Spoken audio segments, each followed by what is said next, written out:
projet Touche-moi encore, dans sa version plus large, est un projet qu'on développe depuis 2-3 ans. Donc, on devait accueillir dans notre espace scénographique des spectateurs. On imaginait une 40-60 par représentation, qui auraient habité, qui auraient occupé ce lieu-là avec nous.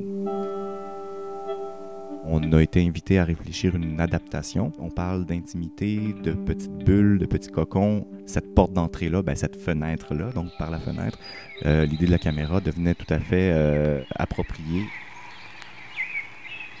Le processus a pris racine il y a quelques années où on avait envie de mettre en commun nos univers respectifs de création. Josiane et moi, on est un couple dans la vie, on est mariés, on a un enfant, on vit ensemble, mais c'est à travers la création artistique qu'on s'est rencontrés au départ. Et on avait envie pour le spectacle donc de puiser dans ces différentes sphères de relations-là. Et c'était important pour nous que ça reste et que ça devienne universel. Et donc de pouvoir ouvrir un petit peu le propos pour que chaque spectateur, chaque personne qui assiste au truc puisse y trouver un sens à lui et que ça devienne un peu universel. Voilà.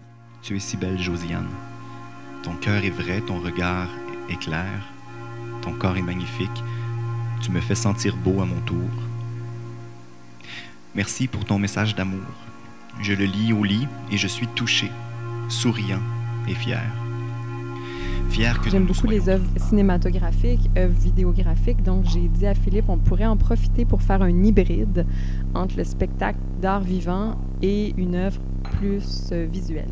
On s'est quand même emballé avec cette idée-là et puis tout de suite, j'ai pensé à Josiane Roberge, avec qui j'ai déjà collaboré quelques fois. Elle est arrivée 10 jours avant la première en studio, mais nous, on avait déjà réfléchi toute la part de la caméra en se disant que son expertise allait aider le propos et magnifier tout ça.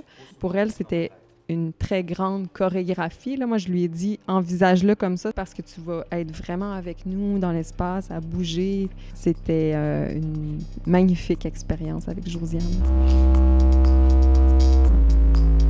J'aime beaucoup que le corps, la présence du corps serve à rendre abstrait un spectacle. Donc, on y est allé avec des tableaux, mais une espèce de cohérence. Il y a un moment où c'est un solo de moi à une table, mais ça, c'est un solo qui est tiré de mouvements de mon bébé. Je me sens comme dans un jeu vidéo. Je m'endors, je fais des tâches ménagères un peu frénétiquement, mais tout ça est très abstrait, puis c'est mon sous-texte que je devrais même pas dire, mais c'est ça qui est dans le fond, mais qui ressort dans le corps.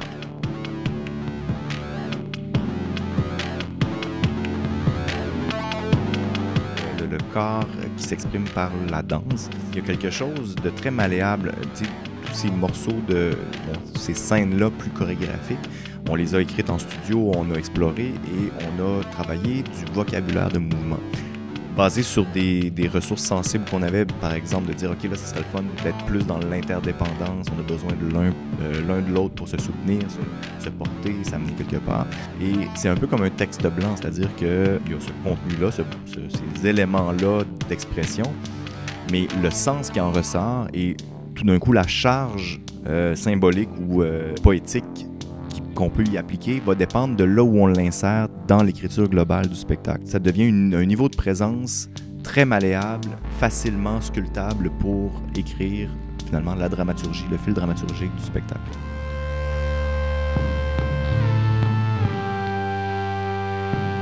L'idée de notre présence qui se transforme au fur et à mesure qu'on avance et la musique qu'on doit mettre en action aussi. Il y avait ça qu'on trouvait qui marchait bien dans l'écriture. J'aime beaucoup travailler avec des synthétiseurs analogiques modulaires. Présentement dans ma vie, c'est comme mon nouveau dada. Et pour cette création-là, je me suis dit que j'aimerais ça aller au bout de cette recherche-là. Tout était à faire, à construire et à répéter en direct.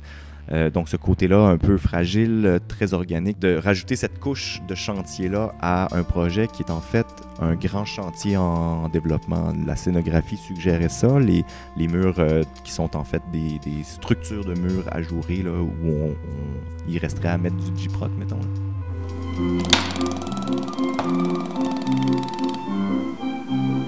Tout d'un coup, on a trouvé une petite cuisine de poupée vintage au Village des Valeurs. On s'est dit, intégrons ça. Si on veut que notre décor, ça soit les différentes pièces d'une maison, de traiter avec, de différentes façons, avec différentes factures esthétiques, ben, que notre cuisine, ça soit une maquette. Et puis là, on s'est mis à dire, OK, ce serait le fun que les panneaux d'armoire puissent ouvrir et fermer tout seul. Ça serait le fun qu'il y ait de la lumière là-dedans. Ça serait bien qu'on puisse utiliser le robinet. C'est le genre de truc qu'on trouve très amusant parce que c'est super efficace. On comprend tout de suite l'idée. Puis on dirait que la magie peut se renouveler. En fait, ça devient du merveilleux.